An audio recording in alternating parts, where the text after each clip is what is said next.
Hey man, there's a dark pattern playing out in modern dating that nobody wants to talk about, and once you see it, you'll never unsee it. Women, many of them, don't fall for the man who treats them well. They fall for the man who gives them something to fix, not consciously, not intentionally, but deep in their psychological wiring, there's a mechanism that draws them toward chaos, toward unpredictability, toward men whose brokenness becomes a project they can pour themselves into. The man who's emotionally unavailable, she obsesses over him. The man who disappears without warning, she chases him. The man who radiates a quiet storm of unresolved pain, she falls in love with the work of trying to heal him. Meanwhile, the stable man, the one with his life together, his emotions regulated, his heart open and ready, he gets labeled as boring, safe, nice. And nice in her vocabulary doesn't mean attractive, it means forgettable. This is the twisted truth that most men never learn. Her emotional investment isn't drawn to what's good for her, it's drawn to what triggers her. And dysfunction triggers her in ways that your kindness, your stability, your genuine love never will until she heals. Today I'm going to break down exactly why this happens, what it means for you as a man, and how to stop destroying yourself trying to compete with broken men for the attention of women who are addicted to chaos. Because the answer isn't to become broken. The answer is to understand the game so clearly that you stop playing it entirely. Let's start with the uncomfortable truth about what creates obsession in women. It's not your accomplishments, it's not your emotional availability, it's not even your love. It's uncertainty. When a man is inconsistent, when he runs hot and cold, when his affection is unpredictable, when she never quite knows where she stands, something activates in her brain. It's the same mechanism that makes gambling addictive. Think about a slot machine. You pull the lever and most of the time you get nothing, but occasionally, randomly, you hit a jackpot. And that random reinforcement, that unpredictable reward, creates a compulsion that consistent rewards never could. That's what the broken man gives her. Most of the time, he's distant, cold, unavailable, but every once in a while, he opens up. He shows her a glimpse of tenderness. He makes her feel special for one brief moment, and that moment hits her nervous system like a drug. She doesn't get addicted to his love. She gets addicted to the chase for it. She doesn't fall for who he is. She falls for the work of trying to reach him, and that work becomes her mission. He becomes her project, her puzzle, her purpose, not because he's a good man, but because he's a problem to solve, and solving it would prove something about her, that she's special enough to unlock what no other woman could. That's the twisted psychology at the heart of chaos attraction. She's not chasing love, she's chasing validation through suffering. Now let's talk about the good man, the one who shows up consistently, who communicates clearly, who offers genuine affection without games or manipulation. What happens to him? He gets passed over. He hears things like, "You're such a great guy, but..." and "I just don't feel that spark," and "You deserve someone who appreciates you." And he's left confused, wondering what he did wrong, wondering if he's not enough, wondering if he needs to be more mysterious, more unavailable, more broken. But here's what he doesn't understand. He didn't fail because he lacked value. He failed because she lacked the capacity to receive his value. The stable man offers peace, but peace doesn't create the neurochemical spike that chaos does.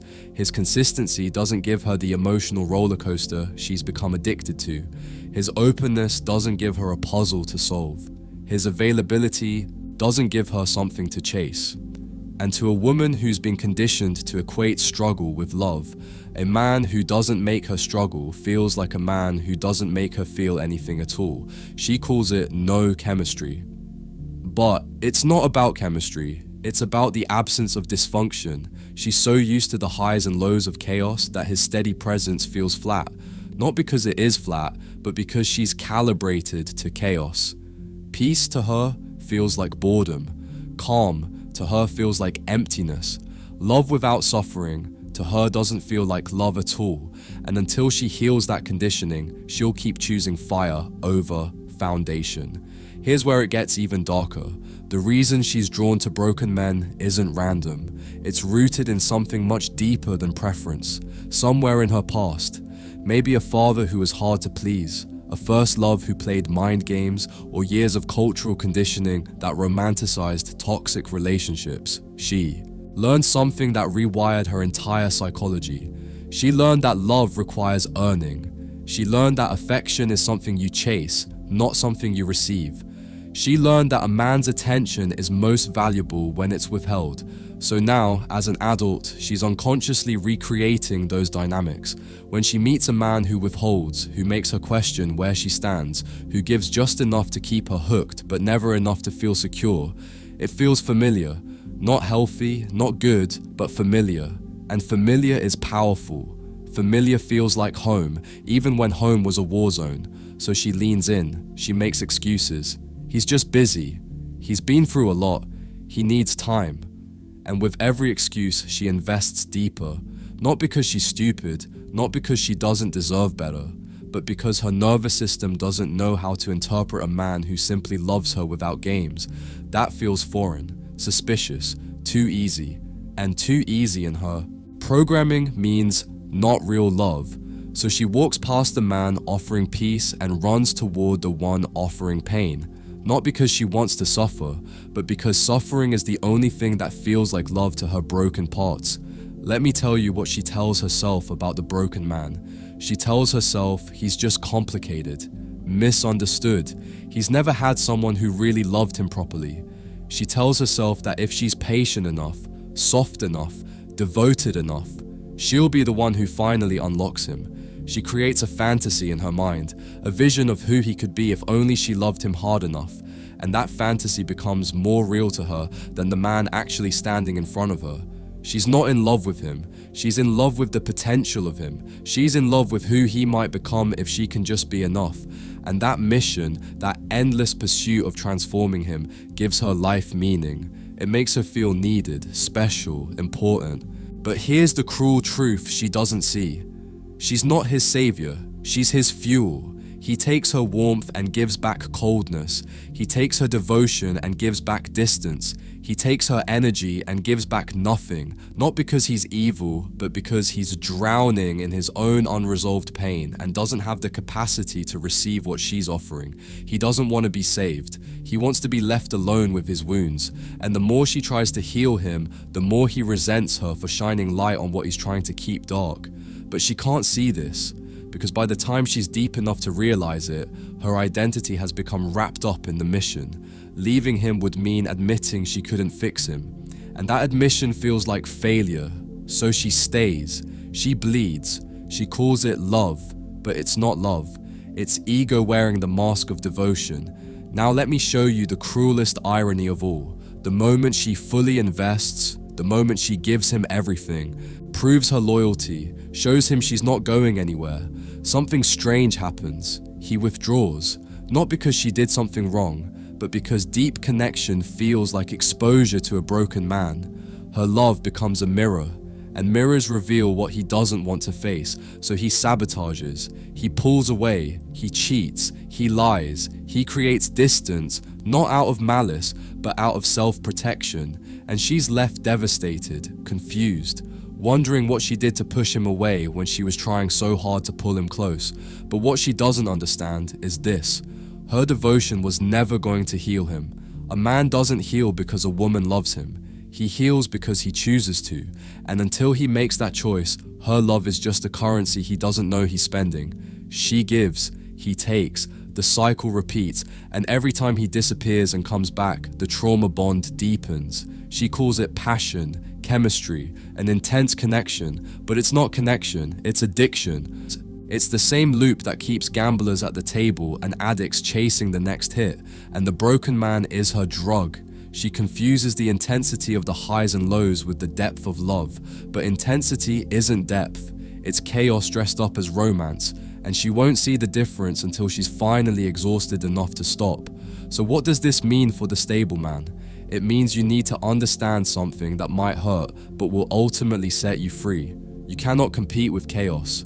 Not by becoming chaotic, not by playing games, not by manufacturing dysfunction to trigger her addiction. You can't out-crazy the broken man, and you shouldn't try, because the woman who's drawn to his chaos isn't capable of receiving what you offer.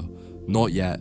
She's still in the phase where drama feels like passion and peace feels like boredom. And if you try to shrink yourself down to match her conditioning, if you become unavailable because you think that's what she wants, if you play hot and cold because that's what gets attention, if you hide your heart because openness gets rejected, you'll lose yourself.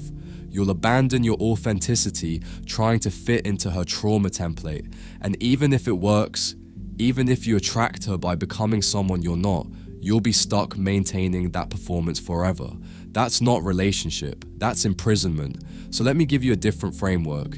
Your stability isn't a liability, it's a filter. It filters out the women who are still addicted to chaos. It exposes those who only know how to bond through dysfunction. It protects you from being chosen for your brokenness instead of your presence. And yes, it might make the dating pool seem smaller. You might feel overlooked, passed over, invisible, but the women who are repelled by your calm are not your loss. They are dodged bullets. Because a woman who can't receive peace is a woman who would drain you trying to become her chaos. Here's what most men never realize about the women who chase broken men. They aren't doing it because they're bad people. They're doing it because they're still broken too. Two wounded people don't create healing by coming together. They create a cycle of re-traumatization. She brings her addiction to chaos. He brings his avoidance of intimacy. And together, they create a dance of pain that feels intense but leads nowhere.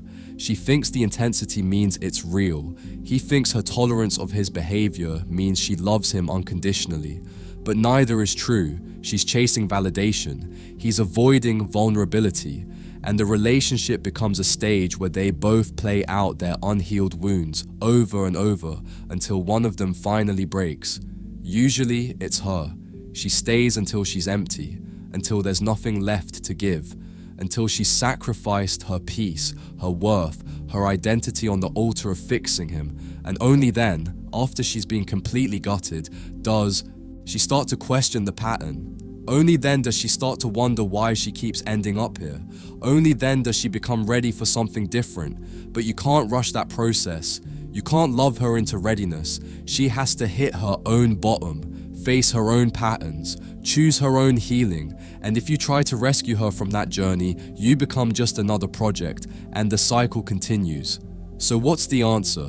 You stay whole, not by becoming cold or unavailable, not by playing games or manufacturing mystery, but by being so grounded in who you are that her chaos addiction can't shake you, and her rejection can't break you. You understand that her inability to receive your peace isn't about your lack. It's about her programming, and you refuse to shrink yourself to fit into her dysfunction. You don't dim your light because it shines too steadily. You don't trade your peace for attention. You don't perform brokenness to trigger attraction that can only exist in dysfunction. You hold the line, you let your boundaries be known, and you watch. The women who are aligned with growth will stay. They'll lean into your calm, your consistency, your emotional maturity. The others, the ones still addicted to chaos, will fade away. Let them. Do not chase. Do not convince. Do not water yourself down to become more digestible for those who aren't ready. Your wholeness is not a flaw, it's your power, and the right woman will be drawn to it like gravity. Let me tell you what happens when she finally heals, when she's been destroyed enough times by chaos, when she's finally exhausted from chasing unavailable men, when she's done enough inner work to recognize her patterns. She starts looking for something different, not the intensity that used to thrill her, not the unpredictability that used to feel like passion. She starts craving peace, stability, presence, a man who doesn't make her guess, a man whose love doesn't feel like a maze she has to navigate. And when she finds that man, the one who's been there all along, overlooked while she chased chaos, she doesn't just want him, she honors him, because she finally understands what he represents. Not boring, not safe, rare. The man who refused to break himself to attract her brokenness. The man who held his ground while she ran toward pain. The man who trusted that his peace was valuable enough to wait for someone who could receive it. That man becomes the anchor she spent years searching for in all the wrong places. And she values him in a way she never valued the broken men. not because he made her chase, not because he triggered her addiction, but because he showed her what love actually looks like and she was finally ready to see it. So here's the final truth you need to carry with you. Women may chase broken men, they may obsess over chaos, they may overlook you while running toward dysfunction, but they don't stay there. The ones who grow eventually seek what you offer, and when they find it, when they find you, they stay. Not because you gave them drama, but because you gave them peace. Not because you played games, but because you refused to. Not because you broke yourself for their love, but because you remained whole. That's the difference between men who get chased and men who get kept. Chaos gets the obsession, wholeness gets the devotion, and I know the obsession phase is tempting. I know it hurts to watch her run towards someone who treats her worse than you ever would, but you have to understand, her attraction to his chaos isn't something to compete with, it's something to outlast, because that attraction burns fast and burns out, while your peace, the peace that seemed boring to her when she was broken, becomes the only thing she craves once she's healed. So don't break yourself, don't become what you're not, don't manufacture dysfunction to capture attention that can only exist in dysfunction. Let the chaos chasers filter themselves out. Let the broken seek the broken. You walk a different path, the path of clarity, of purpose, of quiet, unshakable power. And when the right woman sees it, when she's done enough work to recognize what she's looking at, she won't just desire you, she'll treasure you. Because in a world full of broken men playing games and wounded women chasing pain, you are the exception. The man who stayed whole when everyone told him to break. The man whose light shines steadily in a world addicted to sparks. The man who refused to become a project because he knew he was always the prize. That man isn't boring, he's rare. And rare, brother, is irreplaceable. So hold your peace. Guard your wholeness, trust the process, because the woman who can finally see your value won't just love you for what you give her, she'll love you for what you refuse to give away. And that love, built on mutual wholeness, rather than mutual wounds, is the only love worth having. The man who refuses to be broken for love is the only man truly worth loving. Be that man, and never apologize for the steadiness of your flame.